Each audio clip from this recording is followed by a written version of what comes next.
บางคนบางท่านที่เป็นมารดาบิดาเป็นแม่เป็นพ่อบ่ได้มีความรู้จักโตเนาะภาษาอังกฤษอีหยังก็บ่ได้แต่ว่ามารดาบิดานี่มีความสามารถ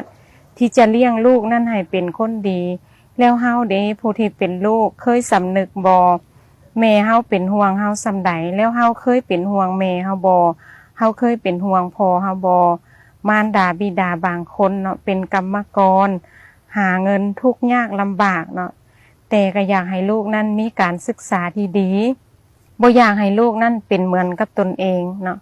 ที่ว่าบ่มีความรู้แล้วก็บ่ได้เฮ็ดเวียกเฮ็ดงานดีเนาะต้องเป็นกรรมกรเป็นลูกจ้างเขาเนาะลำบากหลายสิ่งหลายอย่างแต่ว่าบาดลูกตกลูกมาบ่อยากให้ลูกนั้นเป็นเหมือนเฮาจึงคอยดิ้นรนในการรับผิดชอบกุลบุตรกุลธิดาให้ลูกนั้นได้ร่ำเรียนศึกษามีความรู้สูงเนาะแล้วก็ได้เฮ็ดเหตุการณ์บนดีได้กุ้มตนเองพ่อแม่บ่ได้หวังหยังจากเฮานอกจากลูกนั้นเป็นคนดีลูกคนใดที่มีความกตัญญูกตเวทีต่อมารดาบิดาพระพุทธเจ้าเพิ่นว่า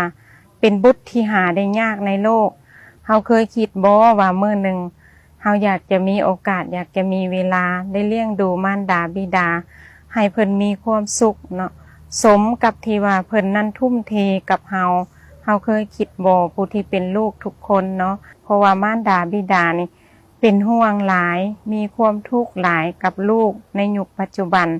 บางคนบางท่านพ่อแม่ก็เป็นเจ้าเป็นนายเนาะแต่ว่าลูกประพฤติตัวบ่ดีกระทำให้พ่อแม่นี่เดือดร้อนเนาะเฮ็ดให้ขายหน้าขายตาในสังคม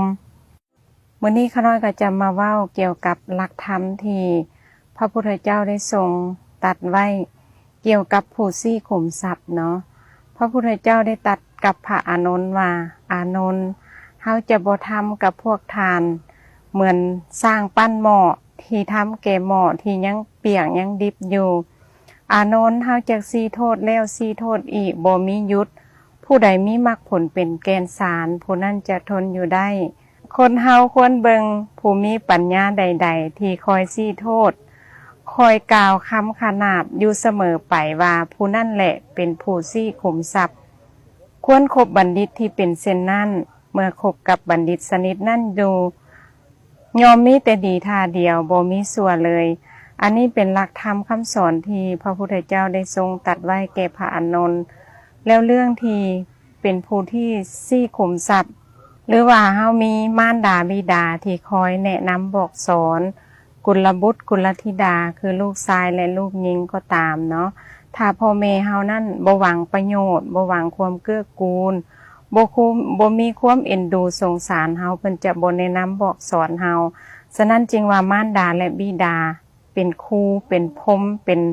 อาจารย์คนแรกของบุตรของลูกทั้งหลายควรแท้ที่จะเชื่อฟังคำของมารดาบิดาเนาะเพราะว่าพ่อแม่ของเฮานั้นเป็นห่วงเช่นในยุคปัจจุบันเนาะลูกหลานที่ว่าไปเฮ็ดผิดศีลธรรมหรือว่าเฮ็ดผิดมกผิดใจมารดาบิดาหลายสิ่งหลายอย่างที่เฮ็ดให้พ่อแม่นั่นเป็นทุกข์เดือดเนื้อร้อนใจย้อนเฮาเนาะเดี๋ยวนี้วัตถุนิยมกำลังเจริญลูกหลานวัยรุ่นก็พากันไปเที่ยวในคลับในบาร์ไปฉลองงานวันเกิดของหมู่ไปงานปาร์ตี้เฮฮาต่างๆเนาะแต่ผู้ที่เป็นมารดาบิดาเป็นแม่เป็นพ่ออยู่ทางบ้านนั่นนอนบ่หลับเนาะลูกออกจากเฮือนไปแล้วโทรศัพท์ก็ปิดเครื่องเนาะหรือว่าบ่ได้ปิดเครื่องแม่พอโทรไปหาก็บ่รับแต่ผู้ที่เป็นมารดาบิดานี่จะมีความห่วงอาลัยในบุตรบ่ว่าจะเป็นลูกหญิงหรือลูกชายก็ตามเนาะถ้าออกจากบ้านไปพ่อแม่เฮานี่เป็นทุกข์หลายถ้าลูกไปจนฮอด 3 โมงเช้าพ่อแม่ก็บ่ได้นอนเลยจนฮอด 3 โมงเช้าฉะนั้นจึงว่าเฮาไปจากบ้านบ่แม่นเฮาไปซื่อๆเนาะผู้ที่เป็นลูกเป็นหลานได้เอาหัวใจของมารดาบิดานั้นไปด้วยทำให้มารดาบิดานั้นมีความทุกข์ฉะนั้นเฮาผู้ที่เป็นลูกเป็นหลานเนาะเป็นละกุลบุตรกุลธิดาเป็นลูกชายลูกหญิงก็ดีควรอยู่ในโอวาทคำสอนของพ่อของแม่แล้วเฮาจึงจะบ่เสียใจในภายหลังถ้าว่าเฮาเป็นคนดื้อ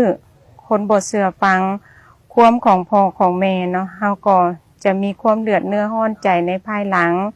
ถ้าเป็นนักเรียนก็เรียนบ่จบเนาะหรือว่าถึงจะเรียนอยู่แต่ก็บ่ได้ดีเวลาที่ว่าเฮาใหญ่มาเนาะหน้าที่เฮาจะได้มี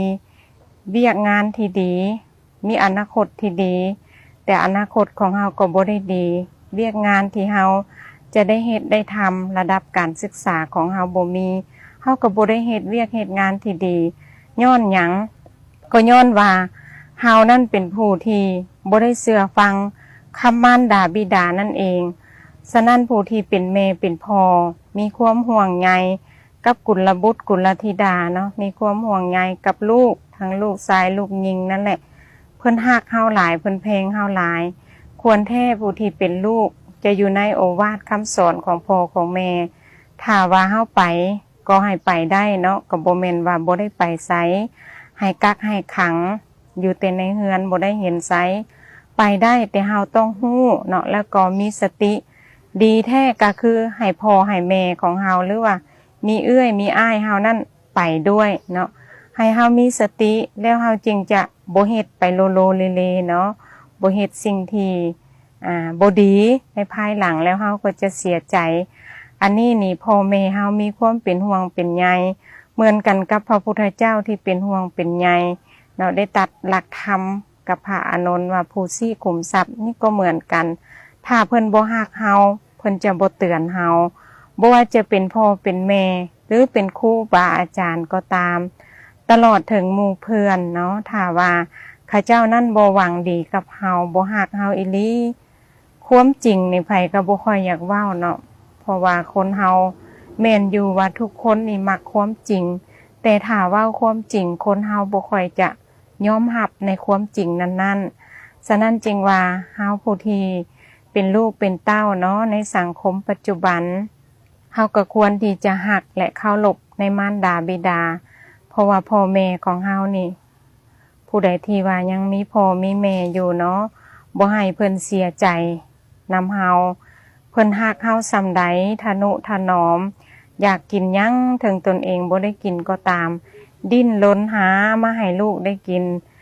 บ่มีรถขี่พ่อแม่ก็ต้องได้มีดินมีหยังก็ได้ไปขาย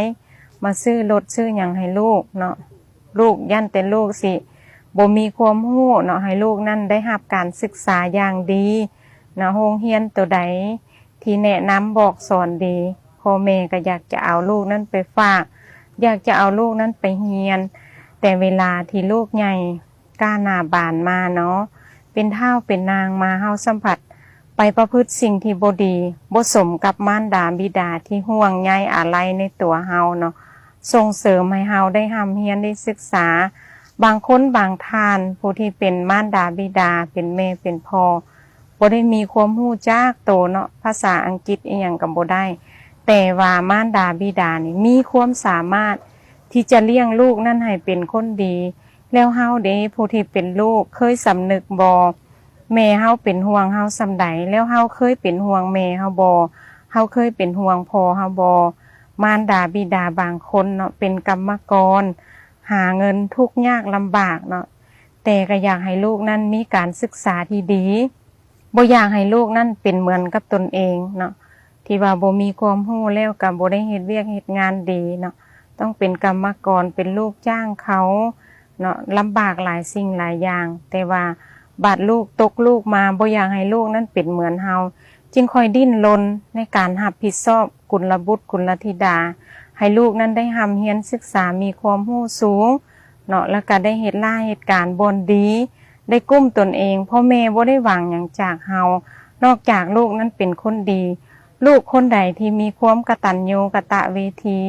ต่อมารดาบิดาพระพุทธเจ้าเพิ่นว่าเป็นบุตรที่หาได้ยากในโลกเฮาอยากจะเป็นบุตรที่หาได้ยากในโลกหรือว่าอยากจะเป็นบุตรที่หาง่ายที่สุดในโลก